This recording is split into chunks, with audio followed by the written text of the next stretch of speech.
Skull by Philip K. Dick. Conger agreed to kill a stranger he had never seen, but he would make no mistakes because he had the stranger's skull under his arm. "What is this opportunity?" Conger asked. "Go on. I'm interested." The room was silent. All faces were fixed on Conger, still in the drab prison uniform. The speaker leaned forward slowly. "Before you went to prison, your trading business was paying well. All illegal, all very profitable. Now you have nothing, except the prospect of another 6 years in a cell." Conger scowled. "There is a certain situation, very important to this council, that requires your peculiar abilities. Also, it is a situation you might find interesting. You were a hunter, were you not? You've done a great deal of trapping, hiding in the bushes, waiting at night for the game. I imagine hunting must be a source of satisfaction to you. The chase, the stalking." Conger sighed. His lips twisted. "All right," he said. "Leave that out. Get to the point. Who do you want me to kill?" The speaker smiled. "All in proper sequence," he said softly. The car slid to a stop. It was night. There was no light anywhere along the street. Conger looked out. "Where are we? What is this place?" The hand of the guard pressed into his arm. "Come. Through that door." Conger stepped down onto the damp sidewalk. The guard came swiftly after him, and then the speaker. Conger took a deep breath of the cold air. He studied the dim outline of the building rising up before them. "I know this place. I've seen it before." He squinted, his eyes growing accustomed to the dark. Suddenly he became alert. "This is—" "Yes, the first church." The speaker walked toward the steps. "We're expected." "Expected? Here?" "Yes." The speaker mounted the stairs. "You know we're not allowed in their churches, especially with guns." He stopped. 2 armed soldiers loomed up ahead, 1 on each side. "All right?" The speaker looked up at them. They nodded. The door of the church was open. Conger could see other soldiers inside, standing about, young soldiers with large eyes, gazing at the icons and holy images. "I see," he said. "It was necessary," the speaker said. "As you know, we have been singularly unfortunate in the past in our relations with the First Church. This won't help. But it's worth it. You will see." They passed through the hall and into the main chamber where the altarpiece was and the kneeling places. The speaker scarcely glanced at the altar as they passed by. He pushed open a small side door and beckoned Conger through. "In here. We have to hurry. The faithful will be flocking in soon." Conger entered, blinking. They were in a small chamber, low ceilinged, with dark panels of old wood. There was a smell of ashes and smoldering spices in the room. He sniffed. "What's that? The smell?" "Cups on the wall. I don't know." The speaker crossed impatiently to the far side. "According to our information, it is hidden here by this—" Conger looked around the room. He saw books and papers, holy signs and images. A strange low shiver went through him. "Does my job involve anyone in the church? If it does—" The speaker turned astonished. "Can it be that you believe in the Founder? Is it possible a hunter, a killer? No, of course not. All their business about resignation to death and non-violence." "What is it, then?" Conger shrugged. "I've been taught not to mix with such as these. They have strange abilities, and you can't reason with them." The speaker studied Conger thoughtfully. "You have the wrong idea. It is no one here that we have in mind. We've found that killing them only tends to increase their numbers." "Then why come here? Let's leave." "No. We came for something important. Something you will need to identify your man. Without it, you won't be able to find him." A trace of a smile crossed the speaker's face. "We don't want you to kill the wrong person. It's too important." "I don't make mistakes." Conger's chest rose. "Listen, speaker." "This is an unusual situation," the speaker said. "You see, the person you are after, the person that we are sending you to find, is known only by certain objects here. They are the only traces, the only means of identification. Without them—" "What are they?" He came toward the speaker. The speaker moved to one side. "Look," he said. He drew a sliding wall away, showing a dark square hole. "In there." Conger squatted down, staring in. He frowned. "A skull! A skeleton!" "The man you are after has been dead for 2 centuries," the speaker said. "This is all that remains of him, and this is all you have with which to find him." For a long time Conger said nothing. He stared down at the bones, dimly visible in the recess of the wall. How could a man dead centuries be killed? How could he be stalked and brought down? Conger was a hunter, a man who had lived as he pleased, where he pleased. He had kept himself alive by trading, bringing furs and pelts in from the provinces on his own ship, riding at high speed, slipping through the customs line around Earth. He had hunted in the great mountains of the moon. He had stalked through empty Martian cities. He had explored. The speaker said, "Soldier, take these objects and have them carried to the car. Don't lose any part of them."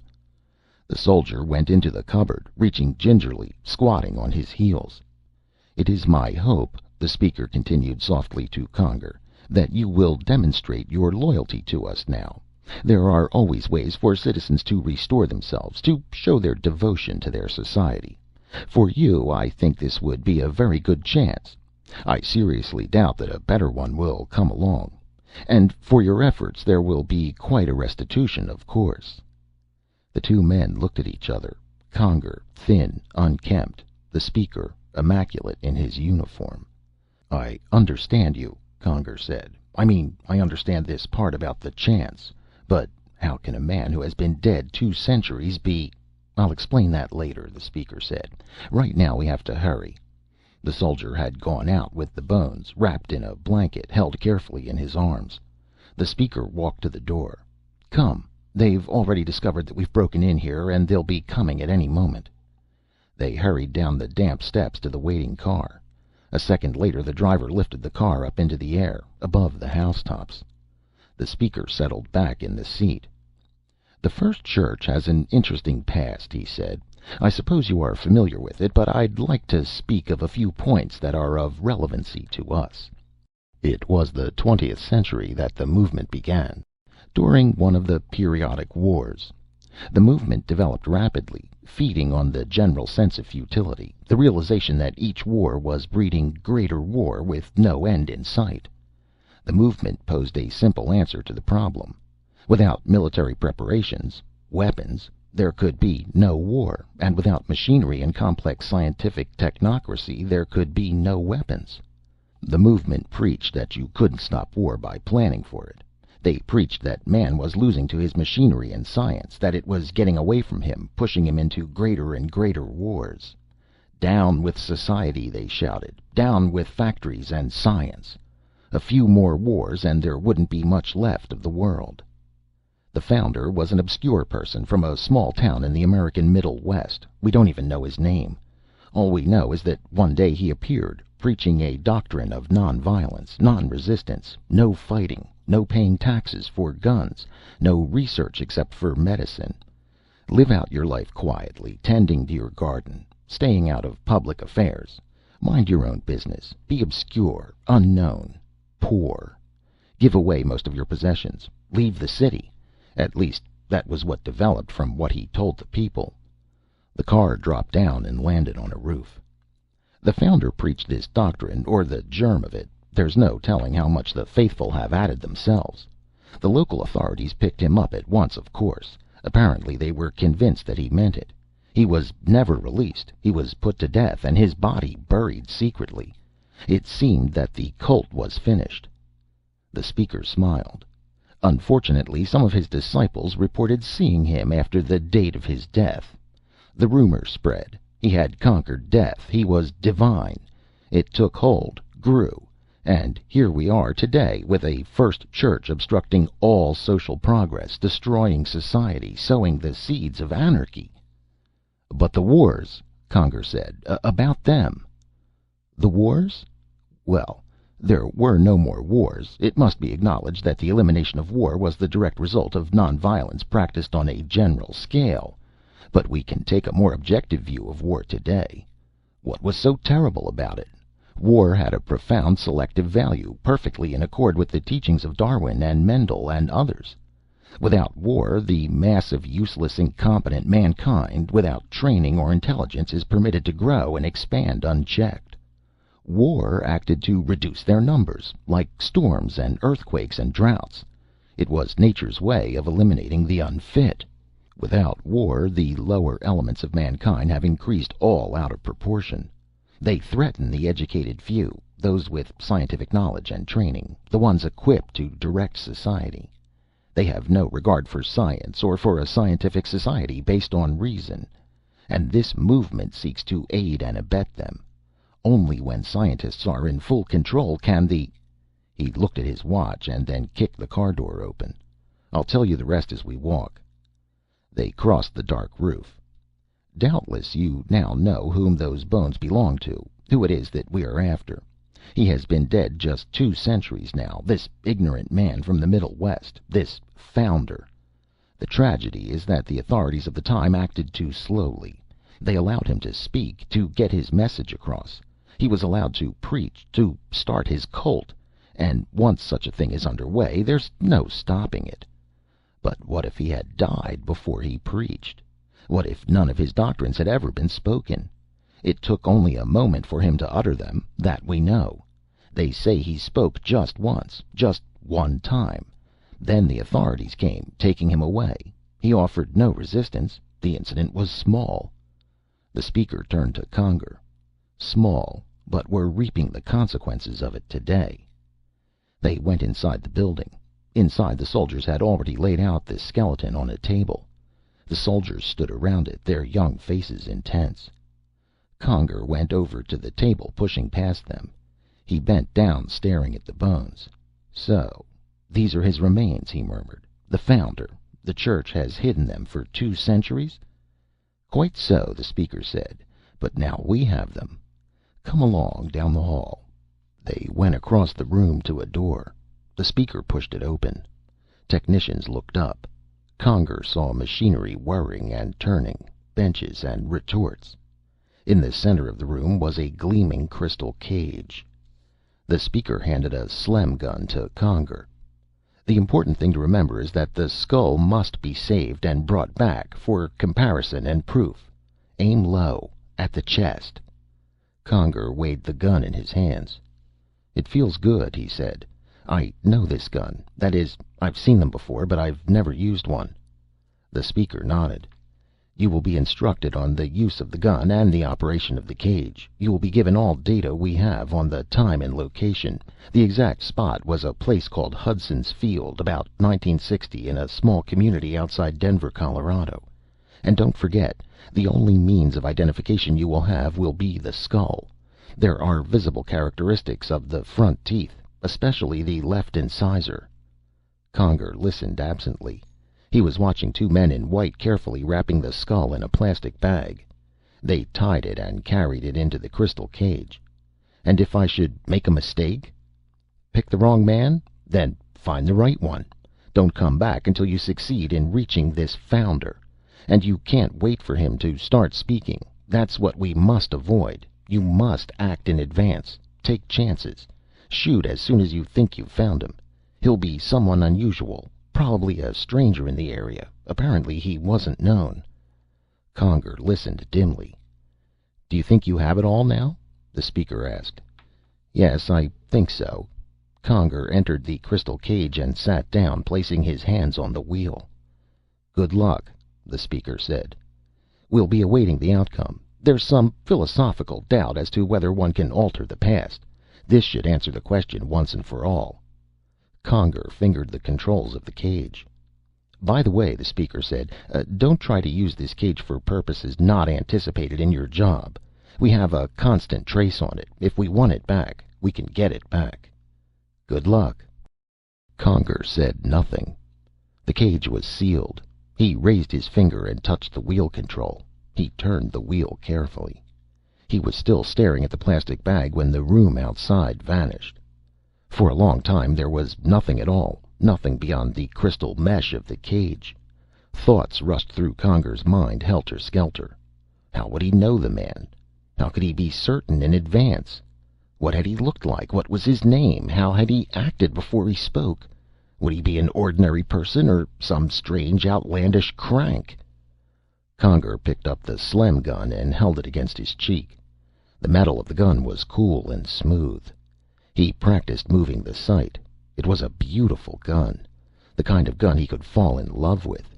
If he had owned such a gun in the Martian desert, on the long nights when he had lain cramped and numbed with cold, waiting for things that moved through the darkness. He put the gun down and adjusted the meter reading of the cage. The spiraling mist was beginning to condense and settle. All at once forms wavered and fluttered around him. Colors, sounds, movements filtered through the crystal wire. He clamped the controls off and stood up. He was on a ridge overlooking a small town. It was high noon. The air was crisp and bright. A few automobiles moved along a road. Off in the distance were some level fields. Conger went to the door and stepped outside. He sniffed the air. Then he went back into the cage. He stood before the mirror over the shelf, examining his features. He had trimmed his beard. They had not got him to cut it off. And his hair was neat.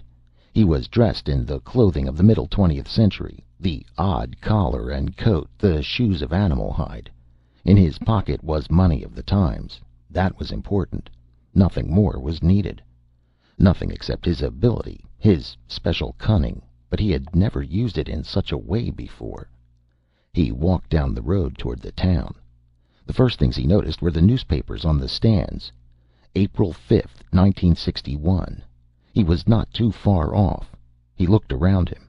There was a filling station, a garage, some taverns, and a 10-cent store. Down the street was a grocery store and some public buildings. A few minutes later he mounted the stairs of the little public library and passed through the doors into the warm interior. The librarian looked up, smiling. "Good afternoon," she said.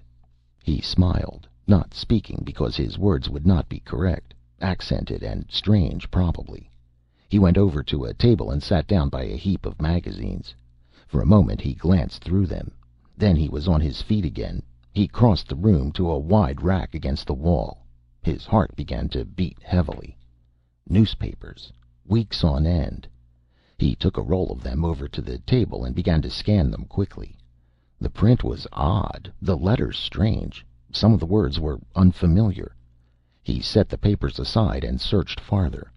At last he found what he wanted. He carried the Cherrywood Gazette to the table and opened it to the first page. He found what he wanted. Prisoner hangs self. An unidentified man held by the county sheriff's office for suspicion of criminal syndicalism was found dead this morning by... He finished the item. It was vague, uninforming. He needed more. He carried the Gazette back to the racks and then, after a moment's hesitation, approached the librarian. "More?" he asked. "More papers? Old ones?" She frowned. "How old? Which papers?" "Months old, and before." "Of the Gazette? This is all we have. What did you want? What are you looking for? Maybe I can help you." He was silent. "You might find older issues at the Gazette office," the woman said, taking off her glasses. "Why don't you try there? But if you'd tell me, maybe I could help you." He went out. The Gazette office was down a side street. The sidewalk was broken and cracked. He went inside. A heater glowed in the corner of the small office. A heavy-set man stood up and came slowly over to the counter. "What did you want, mister?" he said. "Old papers. A month or more." "To buy? You want to buy them?" "Yes." He held out some of the money he had. The man stared. "Sure," he said. "Sure. Wait a minute." He went quickly out of the room. When he came back he was staggering under the weight of his armload, his face red. "Here are some," he grunted. "Took what I could find. Covers the whole year. And if you want more..." Conger carried the papers outside. He sat down by the road and began to go through them. What he wanted was 4 months back, in December. It was a tiny item, so small that he almost missed it. His hands trembled as he scanned it, using the small dictionary for some of the archaic terms. Man arrested for unlicensed demonstration. An unidentified man who refused to give his name was picked up in Cooper Creek by special agents of the sheriff's office, according to Sheriff Duff. It was said the man was recently noticed in this area and had been watched continually. It was Cooper Creek, December 1960. His heart pounded. That was all he needed to know. He stood up, shaking himself, stamping his feet on the cold ground. The sun had moved across the sky to the very edge of the hills. He smiled. Already he had discovered the exact time and place. Now he needed only to go back, perhaps to November, to Cooper Creek. He walked back through the main section of town, past the library, past the grocery store. It would not be hard. The hard part was over. He would go there, rent a room, prepare to wait until the man appeared. He turned the corner. A woman was coming out of the doorway, loaded down with packages. Conger stepped aside to let her pass. The woman glanced at him. Suddenly her face turned white. She stared. Her mouth opened. Conger hurried on. He looked back. What was wrong with her? The woman was still staring. She had dropped the packages to the ground. He increased his speed. He turned a second corner and went up a side street. When he looked back again, the woman had come to the entrance of the street and was starting after him. A man joined her, and the two of them began to run toward him. He lost them and left the town, striding quickly, easily up into the hills at the edge of town. When he reached the cage, he stopped. What had happened? Was it something about his clothing? His dress? He pondered. Then, as the sun set, he stepped into the cage. Conger sat before the wheel. For a moment he waited, his hands resting lightly on the control. Then he turned the wheel, just a little, following the control readings carefully. The grayness settled down around him, but not for very long. The man looked him over critically. "You'd better come inside," he said, "out of the cold." "Thanks." Conger went gratefully through the open door into the living room. It was warm and close from the heat of the little kerosene heater in the corner. A woman, large and shapeless in her flowered dress, came from the kitchen. She and the man studied him critically. "It's a good room," the woman said. "I'm Mrs. Appleton. It's got heat. You need that this time of year." "Yes," he nodded, looking around. "You want to eat with us?" "What?" "You want to eat with us?" The man's brows knitted. "You're not a foreigner, are you, mister?" "No," he smiled. "I was born in this country. Quite far west, though." "California?" "No." He hesitated. "In Oregon." "What's it like up there?" Mrs. Appleton asked. "I hear there's lots of trees and green. It's so barren here. I come from Chicago myself." "That's the Middle West," the man said to her. "You ain't no foreigner." "Oregon isn't foreign either," Conger said. "It's part of the United States." The man nodded absently. He was staring at Conger's clothing. "That's a funny suit you got on, mister," he said. "Where'd you get that?" Conger was lost. He shifted uneasily. "It's a good suit," he said. "Maybe I better go some other place, if you don't want me here." They both raised their hands protestingly. The woman smiled at him. "We just have to look out for those Reds. You know, the government is always warning us about them." "The Reds?" He was puzzled. "The government says they're all around. We're supposed to report anything strange or unusual, anybody doesn't act normal." "Like me?" They looked embarrassed. "Well, you don't look like a Red to me," the man said, "but we have to be careful. The Tribune says—" Conger half listened. It was going to be easier than he had thought. Clearly he would know as soon as the founder appeared. These people, so suspicious of anything different, would be buzzing and gossiping and spreading the story. All he had to do was lie low and listen. Down at the general store, perhaps, or even here in Mrs. Appleton's boarding house. "Can I see the room?" he said. "Certainly." Mrs. Appleton went to the stairs. "I'll be glad to show it to you." They went upstairs. It was colder upstairs, but not nearly as cold as outside, nor as cold as the nights on the Martian deserts. For that he was grateful. He was walking slowly around the store, looking at the cans of vegetables, the frozen packages of fish and meats shining and clean in the open refrigerator counters. Ed Davies came toward him. "Can I help you?" he said. The man was a little oddly dressed, and with a beard. Ed couldn't help smiling. "Nothing," the man said in a funny voice. "Just looking." "Sure," Ed said. He walked back behind the counter. Mrs. Hackett was wheeling her cart up. "Who's he?" she whispered, her sharp face turned, her nose moving as if it were sniffing. "I've never seen him before." "I don't know." "Looks funny to me. Why does he wear a beard? No one else wears a beard. Must be something the matter with him." "Maybe he likes to wear a beard. I had an uncle who—" "Wait!" Mrs. Hackett stiffened. "Didn't what was his name? The Red. That old one. Didn't he have a beard? Marx. He had a beard." Ed laughed. "This ain't Karl Marx. I saw a photograph of him once." Mrs. Hackett was staring at him. "You did?" "Sure." He flushed a little. "What's the matter with that?" "I'd sure like to know more about him," Mrs. Hackett said. "I think we ought to know more, for our own good. Hey, mister, want a ride?" Conger turned quickly, dropping his hand to his belt. He relaxed. 2 young kids in a car, a girl and a boy. He smiled at them. "A ride? Sure." Conger got into the car and closed the door. Bill Woollett pushed the gas and the car roared down the highway. "I appreciate a ride," Conger said carefully. "I was taking a walk between towns, but it was farther than I thought."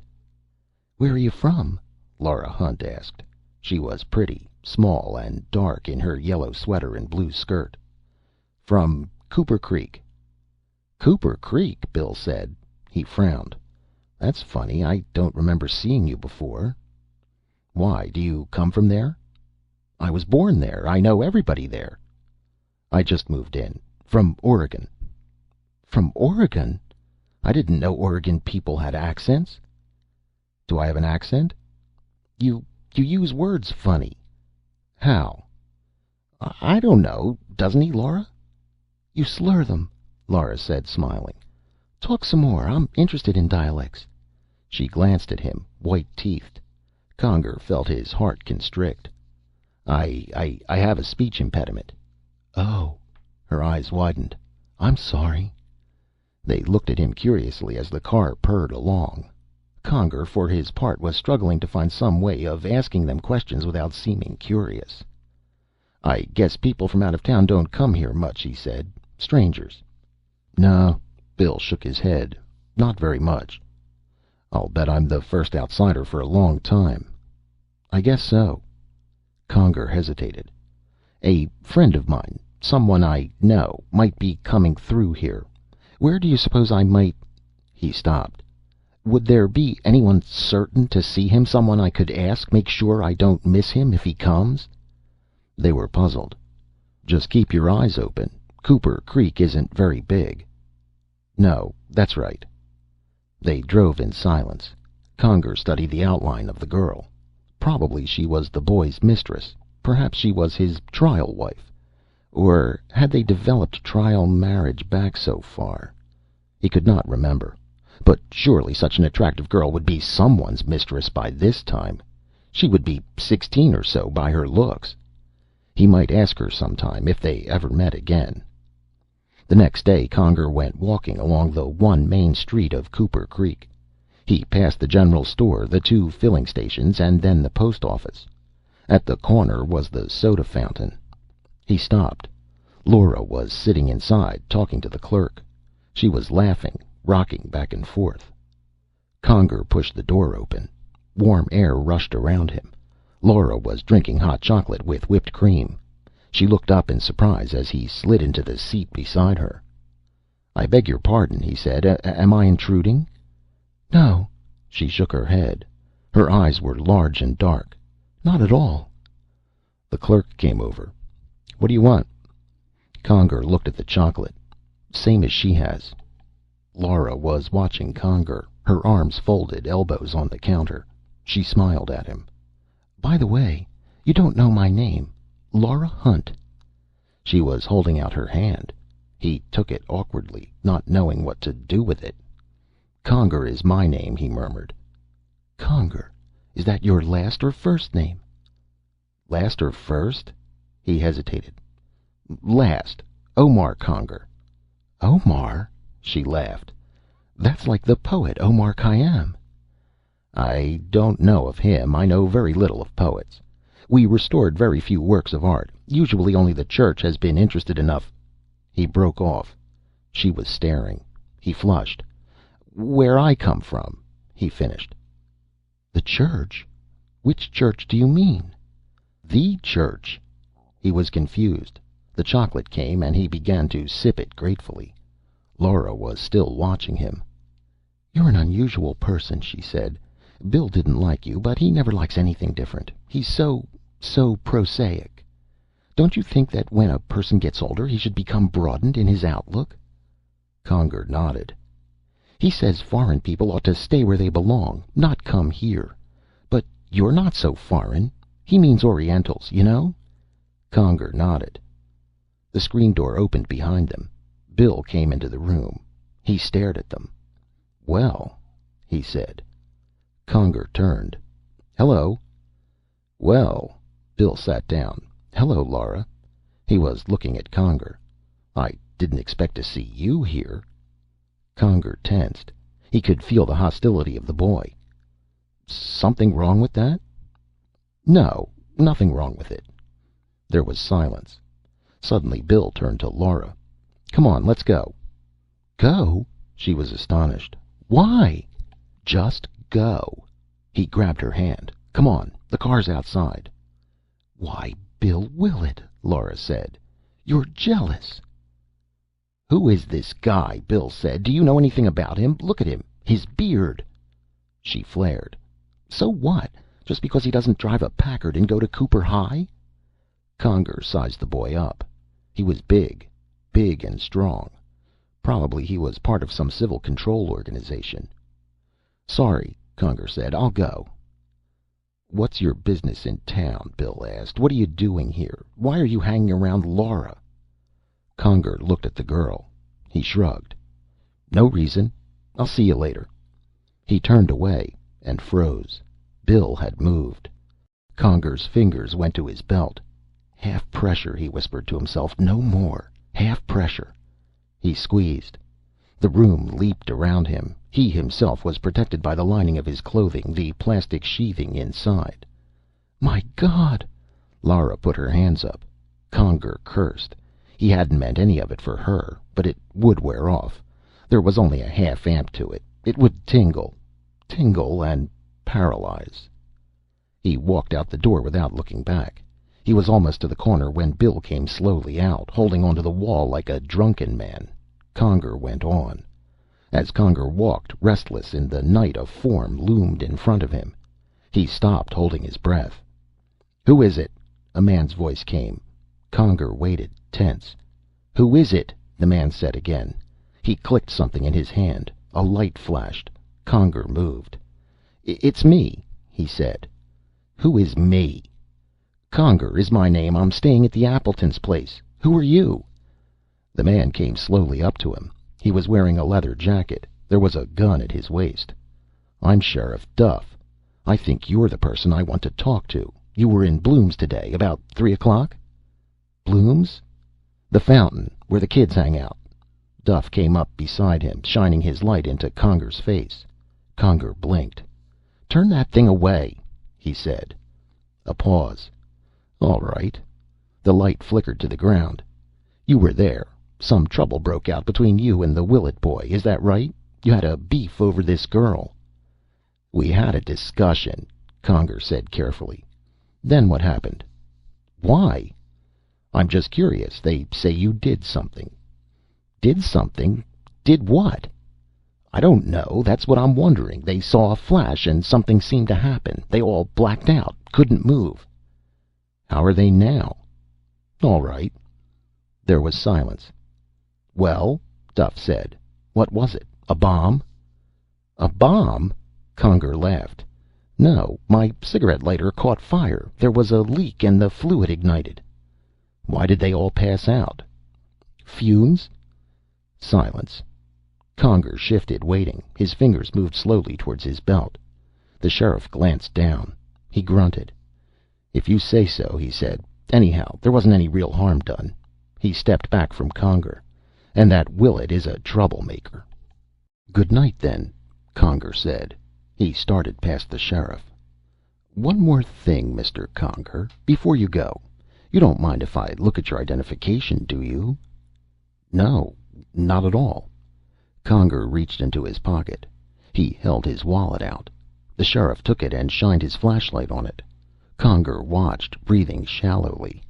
They had worked hard on the wallet, studying historic documents, relics of the time, all the papers they felt would be relevant.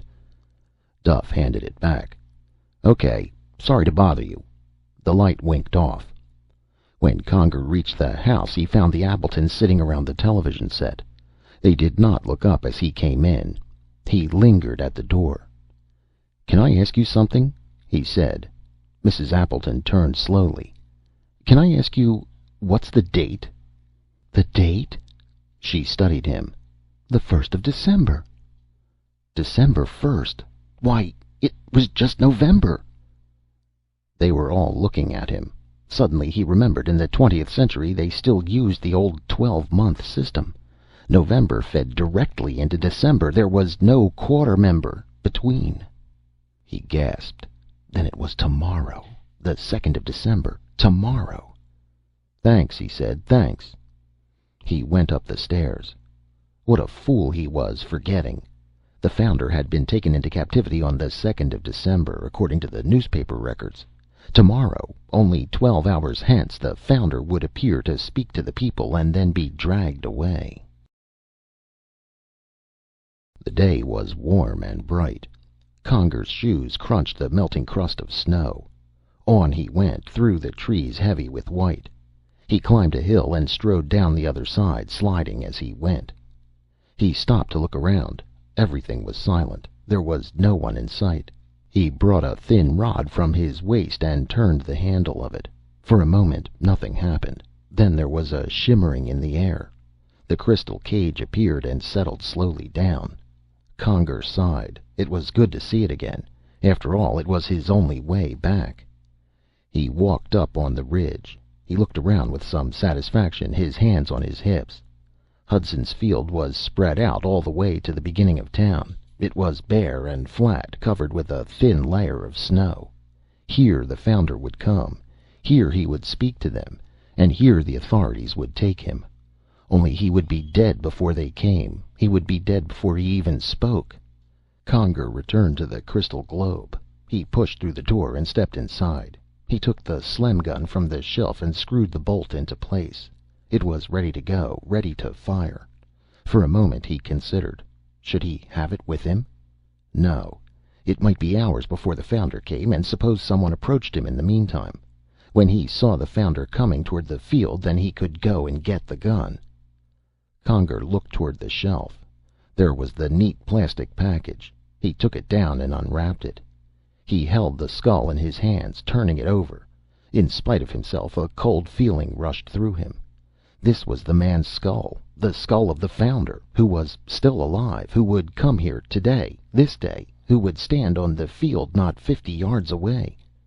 What if he could see this, his own skull, yellow and eroded, 2 centuries old? Would he still speak? Would he speak if he could see it, the grinning, aged skull? What would there be for him to say, to tell the people? What message could he bring? What action would not be futile when a man could look upon his own aged, yellowed skull? Better they should enjoy their temporary lives while they still had them to enjoy. A man who could hold his own skull in his hands would believe in few causes, few movements. Rather, he would preach the opposite. A sound. Conger dropped the skull back on the shelf and took up the gun. Outside, something was moving. He went quickly to the door, his heart beating. Was it he? Was it the founder, wandering by himself in the cold, looking for a place to speak? Was he meditating over his words, choosing his sentences? What if he could see what Conger had held? He pushed the door open, the gun raised. "Laura!" He stared at her. She was dressed in a wool jacket and boots, her hands in her pockets. A cloud of steam came from her mouth and nostrils. Her breast was rising and falling. Silently they looked at each other. At last Conger lowered the gun. "What is it?" he said. "What are you doing here?" She pointed. She did not seem able to speak. He frowned. What was wrong with her? "What is it?" he said. "What do you want?" He looked in the direction she had pointed. I don't see anything." "They're coming." "They? Who? Who are coming?" "They are. The police. During the night the sheriff had the state police send cars. All around, everywhere, blocking the roads. There's about 60 of them coming. Some from town, some from behind." She stopped, gasping. They said... "What?" "They said you were some kind of a communist. They said..." Conger went into the cage. He put the gun down on the shelf and came back out. He leaped down and went to the girl. "Thanks. You came here to tell me? You don't believe it?"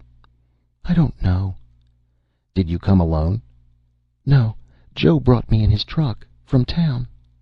"Joe? Who's he?" "Joe French, the plumber. He's a friend of Dad's." "Let's go." They crossed the snow, up the ridge and onto the field. The little panel truck was parked halfway across the field. A heavy, short man was sitting behind the wheel, smoking his pipe. He sat up as he saw the two of them coming toward him. "Are you the one?" he said to Conger. "Yes. Thanks for warning me." The plumber shrugged. "I don't know anything about this. Laura says you're all right." He turned around. "It might interest you to know some more of them are coming. Not to warn you. Just curious." "More of them?" Conger looked toward the town. Black shapes were picking their way across the snow. "People from town. You can't keep this sort of thing quiet, not in a small town. We all listened to the police radio. They heard the same way Laura did. Someone tuned in, spread it around." The shapes were getting closer. Conger could make out a couple of them. Bill Willett was there with some boys from the high school. The Appletons were along, hanging back in the rear. "Even Ed Davies," Conger murmured. The storekeeper was toiling onto the field with 3 or 4 other men from the town. "All curious as hell," French said. "Well, I guess I'm going back to town. I don't want my truck shot full of holes. Come on, Laura." She was looking up at Conger, wide-eyed. "Come on," French said again. "Let's go. You sure as hell can't stay here, you know." "Why?" "There may be shooting. That's what they all came to see. You know that, don't you, Conger?" "Yes." "You have a gun, or don't you care?" French smiled a little. "They've picked up a lot of people in their time, you know. You won't be lonely." He cared, all right. He had to stay here, on the field. He couldn't afford to let them take him away. Any minute the Founder would appear, would step onto the field. Would he be one of the townsmen, standing silently at the foot of the field, waiting, watching? Or maybe he was Joe French, or maybe one of the cops. Any one of them might find himself moved to speak, and the few words spoken this day were going to be important for a long time. And Conger had to be there, ready when the first word was uttered. "I care," he said. "You go back to town. Take the girl with you." Laura got stiffly in beside Joe French. The plumber started up the motor. "Look at them, standing there," he said, "like vultures, waiting to see someone get killed." The truck drove away, Laura sitting stiff and silent, frightened now. Conger watched for a moment. Then he dashed back into the woods, between the trees, toward the ridge. He could get away, of course. Any time he wanted, he could get away. All he had to do was leap into the crystal cage and turn the handles. But he had a job. An important job. He had to be here. Here, at this place. At this time. He reached the cage and opened the door. He went inside and picked up the gun from the shelf. The Slem gun would take care of them. He notched it up to full count. The chain reaction from it would flatten them all. The police, the curious, sadistic people. They wouldn't take him. Before they got him, all of them would be dead. He would get away. He would escape. By the end of the day, they would all be dead, if that was what they wanted. And he saw the skull. Suddenly he put the gun down. He picked up the skull. He turned the skull over. He looked at the teeth. Then he went to the mirror. He held the skull up, looking in the mirror. He pressed the skull against his cheek. Beside his own face, the grinning skull leered back at him, beside his skull, against his living flesh. He bared his teeth, and he knew. It was his own skull that he held. He was the one who would die. He was the founder. After a time, he put the skull down. For a few minutes, he stood at the controls, playing with them idly. He could hear the sound of motors outside, the muffled noise of men. Should he go back to the present where the speaker waited? He could escape, of course. Escape? He turned toward the skull. There it was, his skull, yellow with age. Escape? Escape when he had held it in his own hands? What did it matter if he put it off a month, a year, 10 years, even 50? Time was nothing. He had sipped chocolate with a girl born 150 years before his time. Escape? For a little while, perhaps. But he could not really escape, no more so than anyone else had ever escaped, or ever would. Only he had held it in his hands, his own bones, his own death's head. They had not. He went out the door and across the field, empty-handed. There were a lot of them standing around, gathered together, waiting. They expected a good fight. They knew he had something. They had heard about the incident at the fountain. And there were plenty of police. Police with guns and tear gas, creeping across the hills and ridges between the trees, closer and closer. It was an old story in this century. One of the men tossed something at him. It fell in the snow by his feet, and he looked down. It was a rock. He smiled. "Come on," one of them called. "Don't you have any bombs?" "Throw a bomb. You with the beard, throw a bomb." "Let 'em have it." "Toss a few A-bombs." They began to laugh. He smiled. He put his hands to his hips. They suddenly turned silent, seeing that he was going to speak. "I'm sorry," he said simply. "I don't have any bombs. You're mistaken." There was a flurry of murmuring. "I have a gun," he went on, "a very good one, made by science even more advanced than your own. But I'm not going to use that either." They were puzzled. "Why not?" someone called. At the edge of the group, an older woman was watching. He felt a sudden shock. He had seen her before. Where? He remembered. The day at the library. As he had turned the corner, he had seen her. She had noticed him and been astounded. At the time, he did not understand why. Conger grinned. So he would escape death. The man who, right now, was voluntarily accepting it. They were laughing. Laughing at a man who had a gun but didn't use it. But by a strange twist of science, he would appear again a few months later, after his bones had been buried under the floor of a jail. And so, in a fashion, he would escape death. He would die, but then, after a period of months, he would live again, briefly, for an afternoon. An afternoon, yet long enough for them to see him, to understand that he was still alive, to know that somehow he had returned to life. And then, finally, he would appear once more after 200 years had passed, 2 centuries later. He would be born again, born as a matter of fact in a small trading village on Mars. He would grow up learning to hunt and trade. A police car came on the edge of the field and stopped. The people retreated a little. Conger raised his hands. "I have an odd paradox for you," he said. "Those who take lives will lose their own. Those who kill will die. But he who gives his own life away will live again." They laughed, faintly, nervously. The police were coming out, walking toward him. He smiled. He had said everything he intended to say. It was a good little paradox he had coined. They would puzzle over it, remember it. Smiling, Conger awaited a death foreordained.